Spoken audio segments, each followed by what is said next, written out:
عزیز دوستو، کچھ چیزیں ایسی ہوتی ہیں جن کی معاشرے کے اندر ضرورت ہمیشہ موجود رہتی ہے۔ اگر وہ چیزیں معاشرے سے نکال دی جائیں تو معاشرہ قائم تو رہتا ہے لیکن پھیکا سا ہو جاتا ہے۔ یوں محسوس ہوتا ہے کہ جس طرح کچھ چیزیں زمین کا، معاشرے کا نمک ہیں، اگر وہ موجود نہیں ہوں گی تو سارے مسالہ جات اور ساری تیاری کے باوجود سوسائٹی میں چیزیں بدمزہ ہو جائیں گی۔ انہی چیزوں میں سے ایک چیز ادب ہے۔ ادب اگر معاشرے سے نکال دیا جائے تو چیزیں پھیکی ہو جائیں گی، اپنا اصل حسن چیزوں کا گدلا ہو جائے گا۔ باادب لوگ جو ہوتے ہیں وہ دوسروں کو عزت دے دیتے ہیں اور اپنے اخلاق کو بلند کر لیتے ہیں۔ جب آپ کسی کا احترام کر رہے ہوتے ہیں تو آپ اسی کو نہیں کچھ دے رہے ہوتے، آپ اپنی عظمت کا بھی اظہار کر رہے ہوتے ہیں۔ کسی کو عزت دیتے وقت آپ کے اخلاق کا بھی پتہ چل رہا ہوتا ہے۔ اخلاقی قدریں مضبوط ہوتی ہیں احترام کرنے سے۔ مذہب اسلام اتنا سونا ہے، اتنا پیارا ہے، یہ دین اتنا ٹھنڈا اور اتنا میٹھا ہے کہ دھرتی کے سارے حسن سمیٹ کر اگر ایک لفظ بنایا جائے تو وہ دین اسلام بنتا ہے۔ یہ دین اتنی خوبصورتیاں بانٹتا ہے، اگر دین اسلام کی مختلف تشریحات کرتے کرتے یہ کہہ دیا جائے نا کہ یہ دین ادب والا دین ہے، احترام والا دین ہے، توقیر والا دین ہے، ہر شخص کو مناسب عزت، یعنی نبی پاک علیہ السلام نے استاد کی عزت بیان کی، باپ کی عزت بیان کی، بوڑھے کی عزت بیان کی، امام کی عزت بیان کی، عالم کی عزت بیان کی۔ کچھ بھی نہیں تھا، بالکل ان پڑھ تھا، سادہ تھا، پر مزدوری کر رہا تھا، حلال کما رہا تھا، ہاتھوں پہ چھالے تھے، قربان جائیں۔ میرے محبوب نے فرمایا یہ جو حلال کما رہا ہے نا یہ بھی اللہ کا دوست ہے۔ اس کا بھی احترام بیان کر دیا، اس کا اکرام بھی بیان کر دیا۔ تو نے ہر شخص کی قسمت میں یہ عزت لکھی اور آخری خطبے کی صورت میں وصیت لکھی۔ نبی کریم صلی اللہ علیہ وسلم نے لوگوں کو احترام دیا۔ اللہ کے محبوب علیہ الصلوۃ والسلام، آپ دیکھیے حضور نے اس عورت کی بھی فضیلت بیان کی جس کے گھر کے اندر اولاد پیدا ہوتی ہے، اور اس کی بھی فضیلت بیان کی کہ جس گھر کے اندر اولاد پیدا ہوتی ہے پر جلدی چلی جاتی ہے، انتقال ہو جاتا ہے کسی بچے کا خدا نخواستہ، اس کی بھی فضیلت بیان کی کہ جس کا خاوند موجود ہے اور وہ خاوند کی خدمت کرتی ہے، اور اس بیوی کی بھی فضیلت بیان کی جس کا خاوند انتقال کر گیا پر وہ اپنے بچوں کی پرورش کرتی ہے۔ حضور فرماتے ہیں سب سے پہلے جنت میں مجھے وہ عورت نظر آئے گی۔ تو ہر شخص کے لیے حضور نے احترام بیان کیا، اکرام بیان کیا۔ ہم نے چونکہ بدگمانیاں پیدا کرنی شروع کر لی ہیں تو معاشرے کے اندر بسنے والے لوگوں کے بارے میں ہمارے دلوں میں مختلف وسوسے آ جاتے ہیں، مختلف وسوسے۔ کسی بھی شعبے کے کسی بھی آدمی کے بارے میں کوئی 2 4 5 باتیں اپنے ذہن میں اکٹھی کر کے یا کانوں میں کسی نے وہ بات ڈال دی تو ہم ذہن بنا لیتے ہیں کہ یہ گاڑیاں چلانے والے تو بندے ٹھیک ہی نہیں ہوتے، یہ جناب پولیس کے محکمے کے لوگ تو درست ہوتے ہی نہیں، فلانے محکمے کے لوگ تو ہوتے ہی خراب ہیں، ذہن بن جاتا ہے۔ پھر آہستہ آہستہ ادب انسان کے دل سے رخصت ہوتا ہے۔ ہمیں دین نے ادب سکھایا، احترام سکھایا۔ میرے رسول کریم علیہ الصلوۃ والسلام کی وہ ذات بابرکات ہے، ہمیشہ یہ ہوتا تھا کہ چھوٹے بڑوں کا ادب سکھاتے تھے، پر یہ واحد دربار مصطفیٰ ہے کہ جس کے آداب خود رب کریم نے بیان فرمائے۔ فرمایا یا ایھا الذین آمنوا لا ترفعوا اصواتکم فوق صوت النبی۔ آپ کبھی آیت کے انداز پر غور کریں، کہا اے ایمان والو تمہاری آوازیں میرے نبی کریم علیہ السلام کی آواز سے اونچی نہیں ہونی چاہیے۔ بندے کی آواز کا کوئی والیوم ہوتا ہے؟ کہ اب 3 پہ آواز ہے.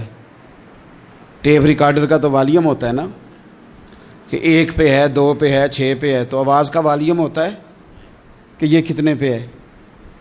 آواز تولی جا سکتی ہے کہ میری آواز کا وزن اس وقت 1.5 پاؤ ہے، آدھا کلو ہے، 5 چٹانک ہے. کوئی ہوتا ہے وزن؟ لیکن ہمیں بتایا گیا کہ بالکل وزن نہیں ہوتا، تولی نہیں جا سکتی، ماپی نہیں جا سکتی، پرکھی نہیں جا سکتی. لیکن جب تم نے دروازہ رسول پہ آنا ہے تو پھر آواز کو بھی تول کے آنا ہے، پھر لفظوں کو پرکھ کے آنا ہے، پھر جملے مرتب کر کے آنا ہے، پھر ترتیب لگا کے آنا ہے، پھر تم نے وہاں سوچ سمجھ کے بات کرنی. عزیز بھائی، ادب، احترام، اکرام، ہم نے نا احترام دینا چھوڑ دیا ہے، تنقید کرنی شروع کر دی. اور باقاعدہ بعض لوگوں نے بے ادبی کے کلچر پرموٹ کیے ہیں. انہوں نے جدوجہد کی ہے لوگوں کو بے ادب کر. چھوڑو جی، پتہ ہے مجھے فلانے کا بھی، چھوڑو میں جانتا ہوں سارا مایا کا چکر ہے، چھوڑو. مجھے تو کئی دفعہ بڑا ہی غصہ آتا ہے بعض چیزوں پہ. مسافر ہوں تو سفر کرتا رہتا ہوں. ایک ٹرک والے نے نا پیچھے لکھا ہوتا سب مایا ہے. تو چائے پینے کے لیے رکے ہم ایک ہوٹل پہ، تو اتفاق سے وہ بھی ٹرک سے اتر آیا چند منٹ کے بعد. تو میں نے اسے کہا کہ سب مایا ہے. کہنے لگا جی میں نے لکھوایا، واقعی سب مایا ہے، پیسوں کے بغیر کچھ بھی نہیں، سب مایا ہے. تو میں نے کہا آپ کے ابا نے جو آپ کے لیے محنت کی، اتنی مزدوریاں کی، پیسے لیے انہوں نے آپ سے؟ ماں نے جو دودھ پلایا تو پیسے لیے اس کے؟ کہنے لگا جی نہیں انہوں دی تے گل نہیں. تے میں کہ پھر انہوں دا لکھ ہی چھڑ کے ماں پہ انہوں کڈ کے مایا ہے. وہ کسی کا تو استثناء کر، کسی بندے کا ہی نام لے لے کہ نہیں فلانا ٹھیک ہے، تو نے تو لکھ دیا سب ہی مایا ہے، سب پیسے کا چکر. وہ کسی کو تو معافی دو، کوئی تو بندہ ٹھیک ہو تمہاری نظر میں، کوئی بھی صحیح نہیں. اس طرح کیسے ہو سکتا ہے؟ تم کہتے ہو کوئی ٹھیک نہیں، اور بنانے والا کہتا ہے لقد خلقنا الانسان فی احسن تقویم، میں نے بنائی بڑے سونے ہیں، تمہیں ٹھیک کوئی نہیں لگتا. بنانے والا کہتا ہے میری تقویم ہی بڑی اعلیٰ ہے، میں نے بڑے سونے بنائے ہیں، تم دیکھو تو صحیح، انسان میرا شاہکار ہے. اب آپ دیکھیں کہ جب آپ ذہن بنا لیں گے کہ دنیا غلط ہے تو بے ادبی کریں گے، لیکن اگر ذہن بنائیں گے کہ یہ مخلوق ہے اور بنائی ہے میرے رب نے، اور بڑی سونی کر کے بنائی، اور بڑی حسین کر کے بنائی، اور بڑی اعلیٰ کر کے بنائی. الذی خلقک فسواک فعدلک فی ای صورت ما شاء رکبک. وہ کہتا ہے جیسی صورتیں میں نے چاہی نا ویسی میں نے بنائی. یہ تیرا چہرہ نہیں ہے، یہ تو رب کی چاہت ہے، یہ تو رب کی چاہت ہے، اللہ کی چاہت ہے. تو جو ہے تو احترام ہی نہیں کر رہا. احترام کریں، اپنے بڑوں کو عزت دیں اور سب کو احترام دیں. نبی پاک علیہ السلام نے فرمایا عالم کو علم کی وجہ سے، بزرگ کو عمر کی وجہ سے، اور اپنے حکمران کو عہدے کی وجہ سے عزت دیا کرو. ان کو احترام دو. آپ ہر شخص کا اس کے منصب کے لحاظ سے دیکھیں. ایک ہوتا ہے باتیں کرنا، باتیں کرنے میں بھی کوشش کریں پہلے کسی بزرگ کی سنیں، کسی بڑے کی سنیں.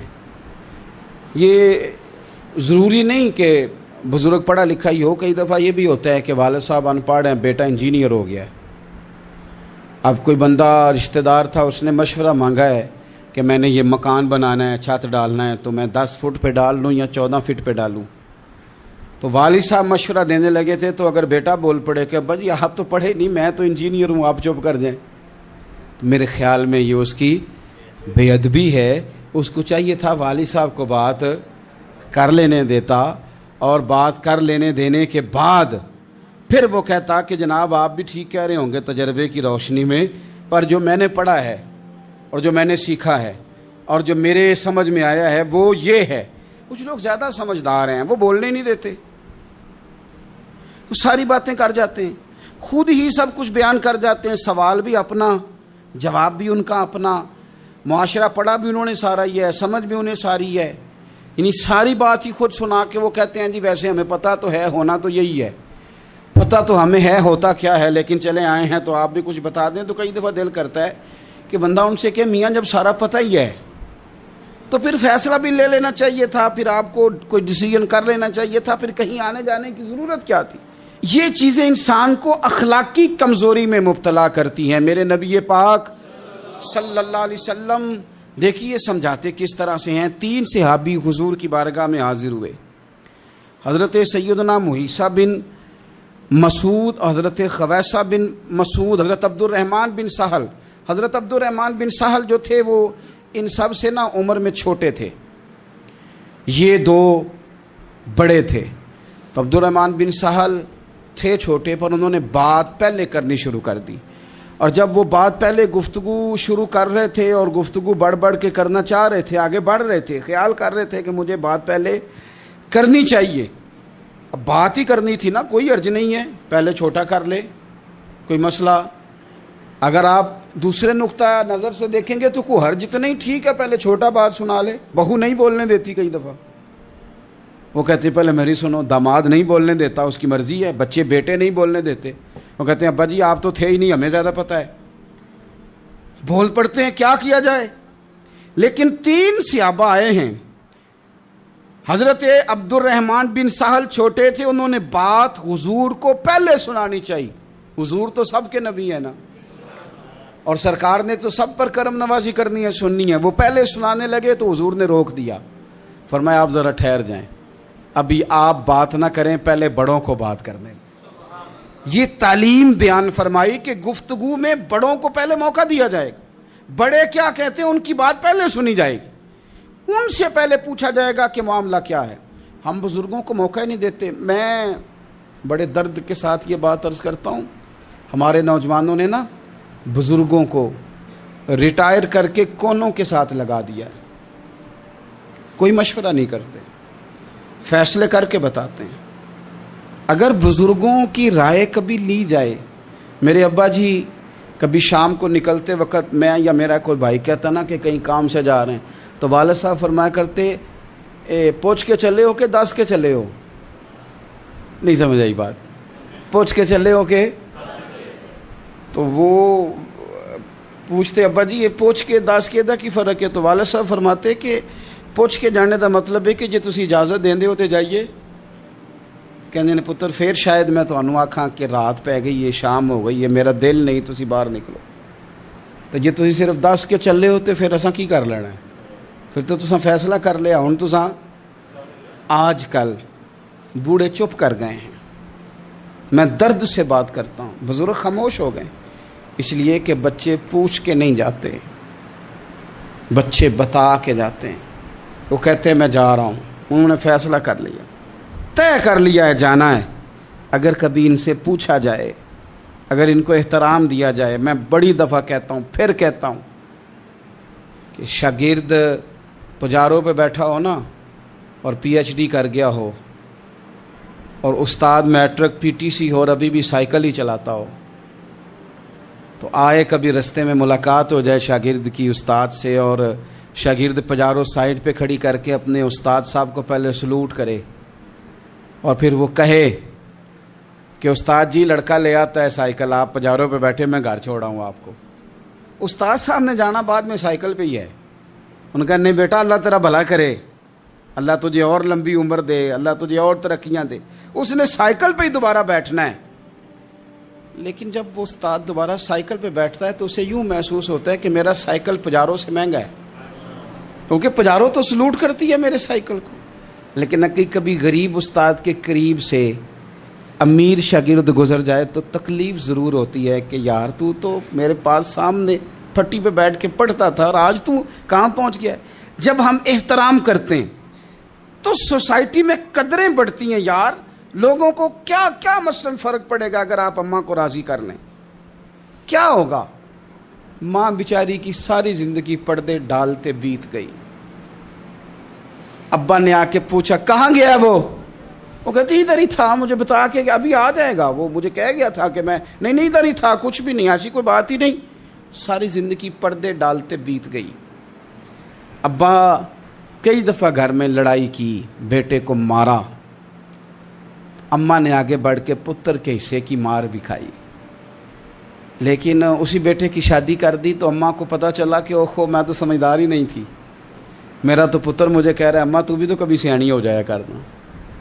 اگر وہ بولتی ہے تو تو ہی چپ کر جا، تو پھر اسے احساس ہوتا ہے کہ اوہو میں تو ساری زندگی بیوقوف رہی، میں تیرا دفاع کرتی رہی، تیرے حصے کے تھپڑ کھاتی رہی، اور مجھے آج تو نے بتایا کہ تو سیانی نہیں تھی، آج تو نے بتایا کہ تو عقل مندی نہیں تھی، اماں تجھے کیا پتا، میری بیوی کے سامنے تو ہی سیانی ہو جا۔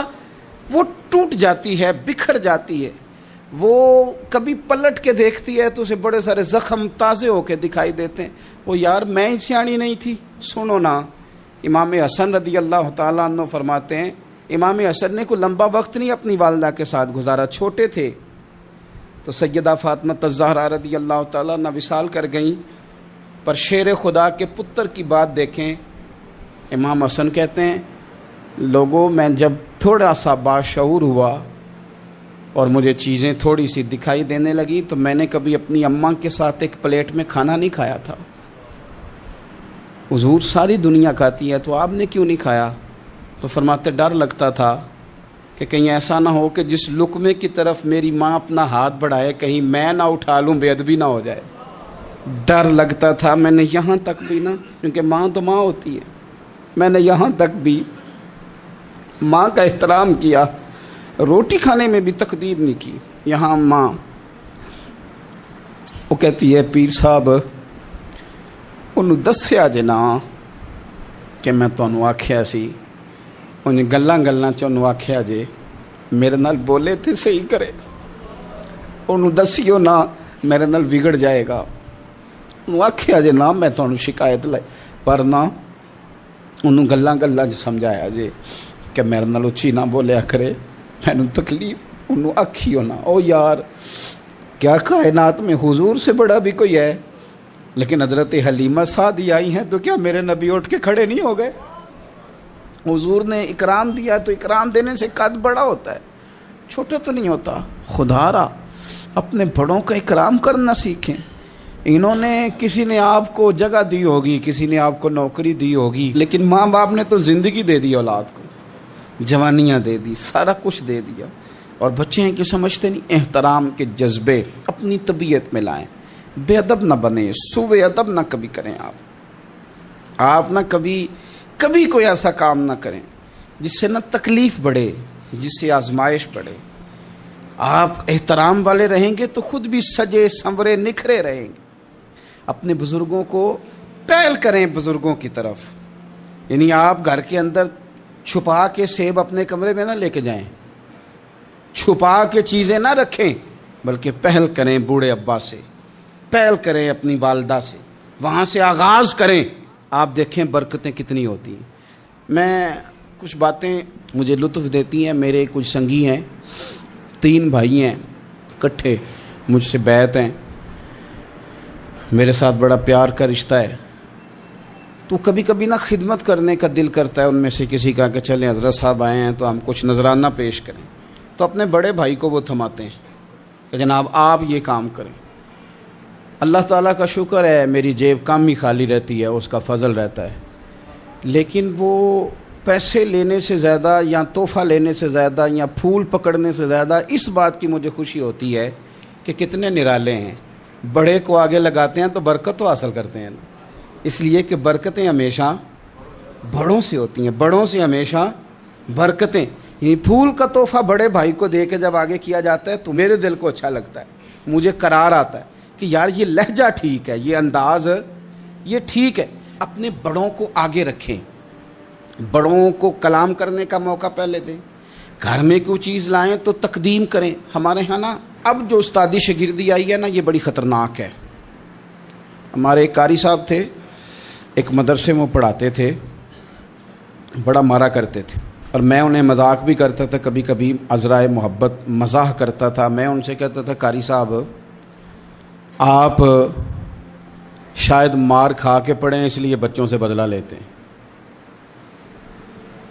تو کچھ دن پہلے، کچھ عرصہ پہلے ملاقات ہوئی تو میں ان کے ادارے کے قریب سے گزر رہا تھا، تو میں نے ان کا نا وہ ڈیسک وغیرہ چیک کیا تو ان کے پاس نا سوٹی علیحدہ ہوتی تھی، پائپ 2 قسم کے علیحدہ ہوتے تھے، پانی والا علیحدہ اور گیس والا علیحدہ، بڑا مارتے تھے بچوں کو۔ مجھے بھی اختلاف تھا اس بات سے، میں ان کو گزارش بھی کرتا تھا، تو میں گیا تو وہ جس طرح خیر استاد کمال کے تھے، انہوں نے بڑے کامیاب حافظ تیار کیے، اور ویسے بھی بندہ بڑا بااصول، بڑے اچھے، بڑے نفیس۔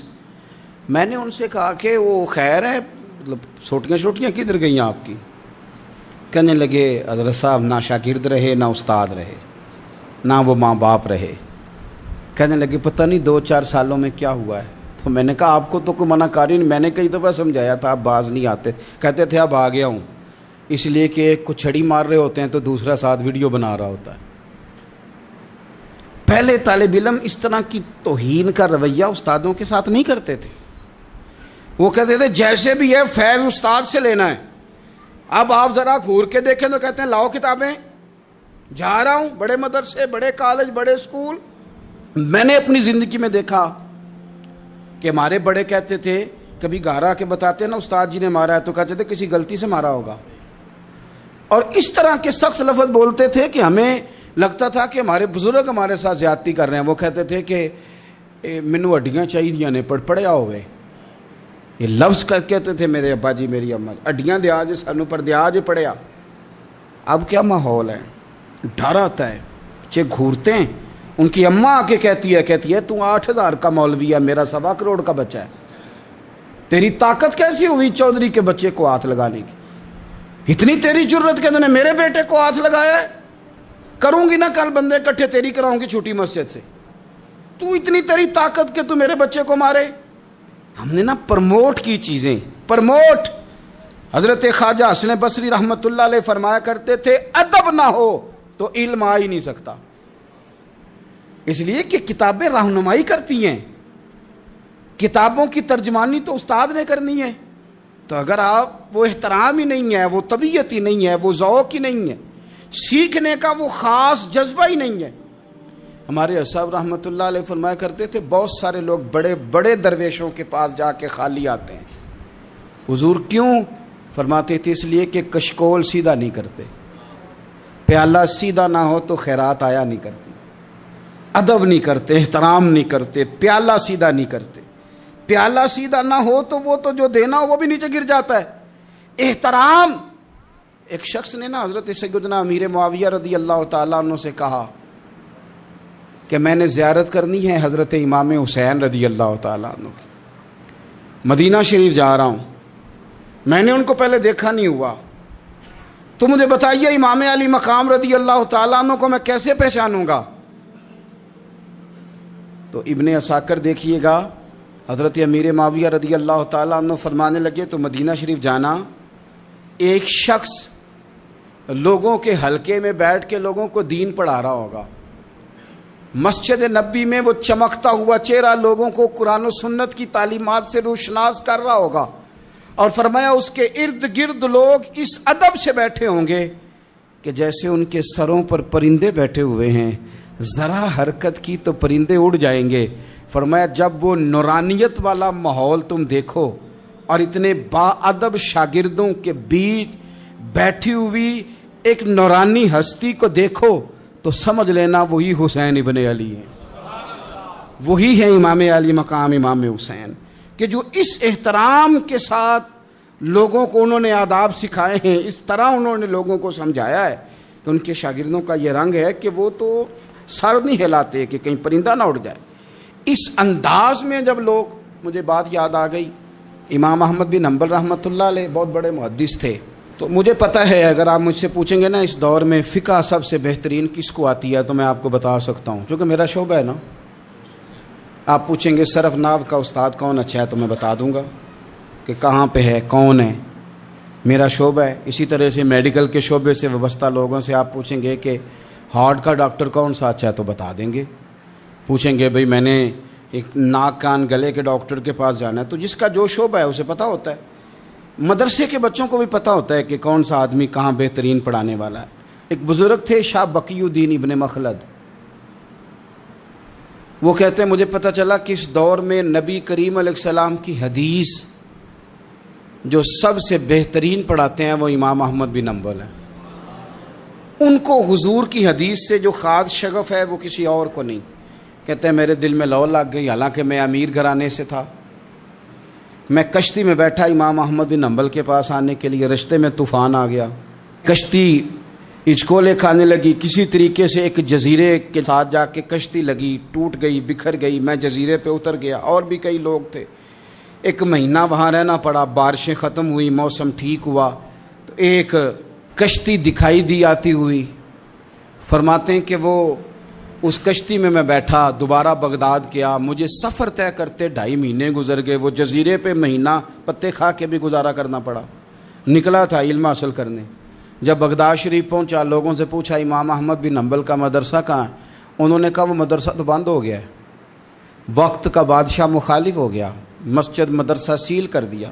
امام صاحب کہاں ہیں؟ کہا گھر کے اندر قید ہیں، ان کے گھر کو سب جیل بنا دیا، چاروں جانب پولیس کھڑی ہے، اور ویسے بھی بغداد میں کرفیو ہے، ہر چوک چوراہے میں پولیس والے کھڑے ہیں۔ شاہ بقی الدین کہتے ہیں اتنا کچھ سننے کے باوجود بھی میرا جذبہ ٹھنڈا نہیں ہوا، وہ مہینے میں سفر کی صحبتیں، گو سنا تھا کہ آستانہ یار دور ہے، پر ہم نے بھی ٹھان لی تھی کہ جانا، گو سنا تھا کہ آستانہ یار دور ہے، پر ہم نے یہ ٹھان لی تھی کہ جانا ضرور ہے۔ کہتے ہیں پہنچ گئے، اب پتہ چلا کہ کرفیو ہے، سڑکوں پہ پولیس کھڑی ہے، گلیوں میں چوکوں چوراہوں میں پہرے ہیں، امام صاحب تک تو جا کوئی نہیں سکتا۔ کہتے ہیں میں نے ایک شخص کی منت کی، میں نے کہا کسی طریقے گاڑی بتا، کہنے لگا میں اشارہ بھی نہیں کر سکتا، سخت حالات ہیں، وہ کوئی طریقہ۔ میں نے جب زیادہ تڑپ کے کہا تو وہ شخص کہنے لگا میں ان کے گھر کے قریب تجھے لے جاؤں گا اور گزرتے وقت صرف آنکھ کا اشارہ کروں گا۔ کہتے ہیں میں نے کہا یہ بھی ٹھیک ہے۔ ان کے گھر کے تیری تلاش میں پھرے نا ہم جنگل پہاڑ اور دشت میں، ان کے دروازے کے قریب اس نے اشارہ کیا۔ شاہ بقی الدین کہتے ہیں کہ میں گھر دے کے آ گیا واپس، اب میں سوچنے لگا کہ کیسے امام صاحب تک پہنچنا ہے، بڑی تجویزیں سوچیں، بڑی تجویزیں، کام والا بن جاؤں، پھیری لگانے لگ جاؤں، پھر سوچا کہ اگر میں کچھ بیچوں گا ریڑھی پہ رکھ کے تو کوئی خریدنے نکلے گا، کوئی نہیں نکلے گا، کس طرح کروں، کیا کروں، بڑی سوچیں، بالآخر میں نے طے کیا، اللہ اکبر، میں نے نہ کپڑے پھاڑ لیے، امامہ اتار دیا، فرماتے ہیں کہ ایک پیالہ مٹی کا خرید کے گلے میں رسی سے باندھ لیا، اور امام احمد بن حنبل کی 3 گلیوں پیچھے میں نے دروازہ صدا لگانی شروع کی، فقیر ہوں، اللہ کے نام پہ لینے آیا ہوں۔ کہتے ہیں 1 دینار مانگتے مانگتے مانگتے مانگتے آزم یار مناؤن دی خاطر اساں کی پیس وٹائے۔ کہتے ہیں مانگتے مانگتے نا میں امام احمد بن حنبل کے دروازے تک آیا، امیر گھر کا بچہ تھا، بڑے پیسے جیب میں ہوتے تھے، امام کے دروازے پہ صدا لگائی، کوئی ہے اللہ کے نام پہ دینے والا؟ کہتے ہیں وہ نور بھرا دروازہ کھلا، ایک گورے مکھڑے والا، سفید داڑھی والا، سونے امامے والا، چمکدار آنکھیں، نورانی شباہت۔ کہتے امام احمد بن حنبل باہر آئے اور جیسے 1 دینار میرے پیالے میں ڈالنے لگے تو میں نے ہاتھ چوم کے کہا سونیا تیرے قربان جاؤں، میں دینار لینے نہیں آیا، محمد عربی کی حدیثیں سننے آیا ہوں۔ کہتے امام کی بھی آنکھیں کھل گئیں، کہنے لگے اس حال میں آزم یار مناؤن دی خاطر اساں کی پیس وٹائے۔